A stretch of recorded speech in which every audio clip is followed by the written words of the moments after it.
السلام علیکم friends, welcome to Haider kids. آج میں آپ کو ایک سٹوری سنانے جا رہا ہوں جس کا عنوان ہے جنگل کا راز۔ ایک دن حیدر اور اس کے دوست علی، زینب اور مریم جنگل میں پکنک منانے گئے۔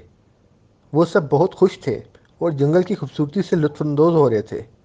پرندوں کی چہچہاہٹ، درختوں کی سرسراہٹ اور رنگ برنگے پھولوں کی خوشبو نے ماحول کو بہت دلکش بنا دیا۔ جب وہ کھیل رہے تھے تو علی نے ایک پرسرار آواز سنی۔ سنو، یہ آواز کہاں سے آ رہی ہے؟ علی نے حیران ہو کر کہا۔ سب نے اس کی طرف دیکھا اور پھر سب نے مل کر آواز کی سمت چلنا شروع کیا۔ چلتے چلتے وہ ایک پرانی اور سنسان جھونپڑی کے قریب پہنچے۔ جھونپڑی کے دروازے پر ایک بڑا سا تالا لگا ہوا تھا۔ یہ جھونپڑی یہاں کیسے آئی؟ زینب نے حیرت سے پوچھا۔ حیدر نے کہا، چلو دیکھتے ہیں کہ اندر کیا ہے۔ لیکن دروازہ بند تھا اور انہیں کچھ نہیں سوج رہا تھا کہ کیا کریں۔ اتنے میں مریم ایک چھوٹی سی چابی کا گچھا جھونپڑی کے قریب پڑا ملا۔ یہ چابی شاید تالے کو کھول سکتی تھی، مریم نے خوش ہو کر کہا۔ حیدر نے صندوق کا ڈھکنا کھولا اور اس کی آنکھیں حیرت سے کھلی کی کھلی رہ گئی۔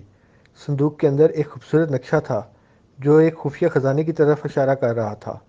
یہ تو واقعی ایک خزانے کا نقشہ ہے، حیدر نے کہا۔ صندوق کے اندر ایک خط اور کچھ سونے کے سکے تھے۔ خط میں لکھا تھا، یہ خزانہ اس بہادر بچے کے لیے ہے جو اپنی دوستوں کے ساتھ مل کر مشکلات کا سامنا کرے اور صحیح راہ پر چلے۔ اور اس طرح علی، حیدر، زینب، مریم کا یہ جنگل کا سفر ہمیشہ کے لیے ان کی یادوں میں بس گیا۔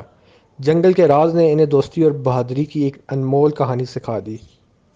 اگر آپ کو سٹوری اچھی لگی تو حیدر کڈز کو سبسکرائب کریں۔